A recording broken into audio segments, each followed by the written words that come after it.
ہدہد نے اپنی مخصوص آواز میں، کچھ اس طرح کی ہی آواز ہے، بات کرنا شروع کی، اور دربار ہمتن گوش ہے، بڑا دربار، عظیم الشان دربار، لیکن اس وقت اس دربار کی دیواریں، جن، پرند، دیو، یہ نہیں، بلکہ یہ چھوٹا پرندہ توجہات کا مرکز ہے، کیونکہ اللہ کا نبی جو وقت کا بادشاہ بھی ہے، حاکم بھی ہے، وہ پوچھ رہا ہے کہاں تھے اور اب اس سے اپنا جواب دینا ہے۔ تو دربار ہمتن گوش ہے۔ ہدہد نے جواب دینا شروع کیا، کہنے لگا میں آپ کے لیے ایک بہت بڑی خبر لایا ہوں۔ یہ خود ہی بڑی بات ہے کہ وہ کہہ رہا ہے کہ میں آپ کے لیے بہت بڑی خبر لایا ہوں، بڑا دعویٰ ہے نا یہ، اور سارا دربار سن رہا ہے ہدہد کو۔ ہدہد نے بات آگے بڑھائی، ہدہد نے آگے بات کہی اور کہا یہ جو میں جس خبر کی بات کر رہا ہوں نا بادشاہ سلامت، جو میں کہہ رہا ہوں کہ بڑی خبر لایا ہوں، یہ بالکل کنفرمڈ رپورٹ ہے، اگر میں آج کل کے زبان میں کہوں، انکنفرمڈ رپورٹ نہیں ہے۔ ہم کبھی کبھی چلاتے ہیں نا ٹیلی ویژن میں انکنفرم رپورٹس، کنفرم رپورٹس، غیر حتمی، حتمی، یہ بالکل کنفرم رپورٹ ہے جو میں آپ کی خدمت میں عرض کر رہا ہوں۔ کیا ہوا؟ کیا خبر ہے؟ کیا اطلاع ہے؟ کیا سبب تھا غائب ہونے کا؟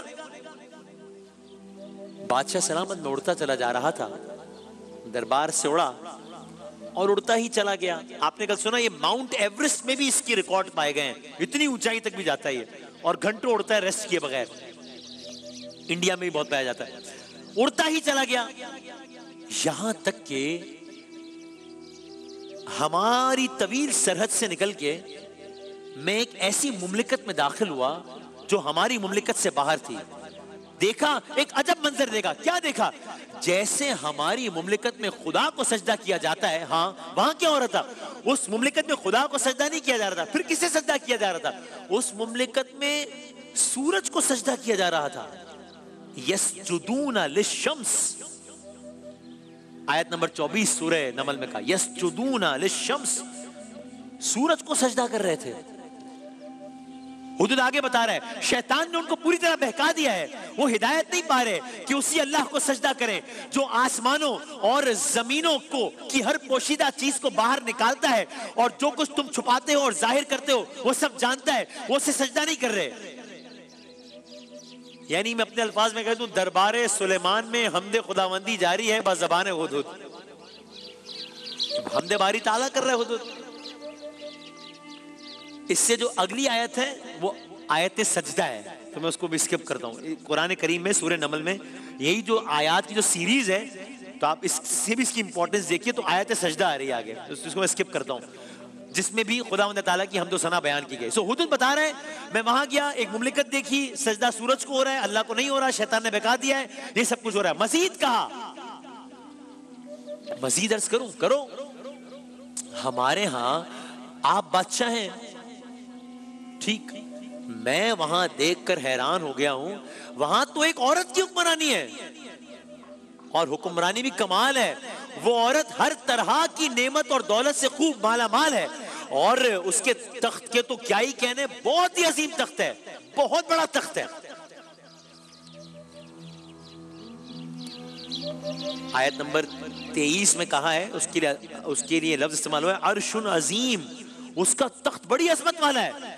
اب آپ دیکھیے، یاد رکھیے، ہدہد کہہ رہا ہے جو کہ سلیمان علیہ السلام کو اور سب کا تخت بھی دیکھ چکا ہے، اگر وہ کہہ رہا ہے کہ عظیم تخت ہے، سلیمان علیہ السلام سے بڑا تخت نہیں ہوگا، لیکن اس کا مطلب واقعی بہت بڑا سیٹ اپ تو تھا نا جو ہدہد دیکھ کر آیا تھا، کیونکہ وہ تو یہ سیٹ اپ تو روزانہ دیکھ رہا ہے وہ، اگر اس کے باوجود وہ کہہ رہے ہیں کہ بہت بڑا تخت تھا، تو مطلب ایک ٹھیک ٹھاک قسم کا سیٹ اپ تو تھا۔ کلام ہدہد تمام ہوا، ہدہد کہہ چکا جو کہنا تھا، دربار میں خاموشی ہے، اتنی بڑی بات کہہ دی، اتنا بڑا دعویٰ کر دیا۔ اب یقیناً ساری نظریں ہدہد سے ہٹ کر سلیمان علیہ السلام پر، اللہ کے نبی پر، کیا رد عمل دیتے ہیں؟ اس کی بات کو سچ مانا جاتا ہے یا رد کیا جاتا ہے؟ اس کو معاف کر دیا جاتا ہے یا اس کو ذبح کر دیا جاتا ہے؟ جواب، ان سب میں سے کچھ بھی نہیں ہوا۔ سوال، پھر کیا ہوا؟ جواب، سلیمان علیہ السلام نے فرمایا، اور یہ قرآن کی آیت کا ترجمہ ہے، سلیمان علیہ السلام نے فرمایا اب ہم دیکھیں گے کہ تو نے سچ کہا ہے یا جھوٹ کہا ہے۔ یہ بھی ایک آیت کا ترجمہ ہے، اصدقت ام کنت من الکاذبین، تم صادقین میں سے ہو، صادق سچ کا ہے یا کاذبین جھوٹ کا ہے؟ گویا کہا گیا کہ یہ باتیں جو تو نے بتائی ہیں اب لازم ہے کہ تو اپنے سچے ہونے کا ثبوت بھی پیش کر. یہ تو اور سنجیدہ صورتحال ہو گئی. obviously آج کل کا دور تو نہیں ہے نا کیمرے کا، لائیو کالز کا، جس کے ذریعے حدود اپنی کہانی کی تصدیق میں کوئی تصاویر پیش کر دیتا، کوئی ویڈیو بھیج دیتا، ثبوت پیش کر دیتا. اب یہ حدود کیسے ثابت کرے گا؟ اتنا بڑا دعویٰ کر دیا ہے، اور جس چیز کا دعویٰ کر رہا ہے وہ تو بہت دور ہے، 7 سمندر پار، اگر اپنی لینگویج میں کہے تو بہت دور ہے. اور سلیمان علیہ السلام کہہ رہے ہیں ہم چیک کریں گے تم سچ کہہ رہے ہو یا جھوٹ، تب کیسے ثابت کرے گا؟ یہ سلیمان علیہ السلام نے بات آگے کی. ہدہد کو ایک اسائنمنٹ دے دیا سلیمان علیہ السلام نے. یہ کیا اسائنمنٹ تھا؟ ہدہد ایک خط ہم تمہیں دیں گے. خط سلیمان علیہ السلام کی طرف سے؟ جی ہاں. اچھا کس کے لیے؟ اسی ملکہ کے لیے. اچھا ہدہد کے لیے کیا حکم ہے؟ میرا یہ خط لے جاؤ. بس نہیں، یہ خط لے جاؤ، یہ خط اس ملکہ کو دے دو، بات ختم. نہیں، خط لے جاؤ، خط اس ملکہ کو دو، پھر ذرا ان کے پاس سے ہٹ کر دیکھو کہ وہ اس خط پر جواب یا رد عمل کیا دیتے ہیں. یہ بھی آیات کا مفہوم ہے. ویری انٹرسٹنگ ٹاسک کہ خط بھی دینا ہے اور ریاکشن بھی چیک کر کے وہ ریاکشن رپورٹ بھی کرنا ہے. یہ صورتحال مزید دلچسپ ہو گئی ہے. ناظرین کرام یہ کوئی عام خط نہیں ہے. سلیمان خط لکھ رہے ہیں، اللہ کا نبی خط لکھ رہا ہے. ناظرین کرام یہ کوئی عام خط نہیں ہے. اس خط کے مندرجات قرآن کریم بتا رہا ہے. ناظرین کرام یہ کوئی عام خط نہیں ہے. اس خط کو اللہ تعالیٰ نے بیان کیا ہے. یہ کوئی عام خط نہیں ہے. جی ہاں، اس خط کے لیے، اس خط کے مندرجات قرآن کریم میں آئے. سلیمان علیہ السلام نے خط کا آغاز کیا. کس سے آغاز کیا؟ بسم اللہ الرحمن الرحیم. جی، اور چونکہ یہ خط قرآن کریم میں آیا ہے، یہی وجہ ہے کہ سورہ نمل قرآن کریم کی واحد سورہ ہے 114 سورتوں میں سے جس میں آغاز تو بسم اللہ سے ہوتا ہے، درمیان میں بھی بسم اللہ الرحمن الرحیم آتا ہے. چونکہ یہ خط لکھا ہے نا، تو یہ خط کوٹ ان کوٹ آ گیا، تو بسم اللہ الرحمن الرحیم بھی آ گیا. بزرگ تو جانتے ہیں ویسے بچوں کی تکرار کے لیے. تھوڑی سی انفارمیشن اس سائٹ کی جو حدود نے دی ہے. اس قوم کا نام کیا ہے؟ قوم سبا. اس قوم کا مسکن کیا ہے یا قوم کا ملک کیا ہے؟ یمن. اس ملکہ کا نام کیا ہے؟ بلقیس. ہدہد نے خط لے لیا. خط لے کر ہدہد اپنے سفر پر روانہ ہو گیا. ہدہد دربار سلیمان علیہ السلام سے روانہ ہو گیا. ہدہد کی پرواز شروع ہو گئی. یہ خط ہدہد کی بھی زندگی کا سوال ہے. کچھ اس انداز سے پرواز کرتا ہے ہدہد، کچھ اس انداز سے، کچھ اس انداز سے. تو یہ خط ہدہد کی زندگی کا سوال ہے. درباریوں کو اگلی پیشرفت کا انتظار ہے. یہاں دربار میں یہ منظر ہے. چلیے ایک لمحے کو رکیے. اس دربار سے اس دربار میں چلتے ہیں، ایک اور دربار میں چلتے ہیں. ہدہد دربار سلیمان سے نکلا ہے علیہ السلام. اڑتے اڑتے دیارے ملک دربارے ملکہ بلقیس میں پہنچ گئے ہدہد.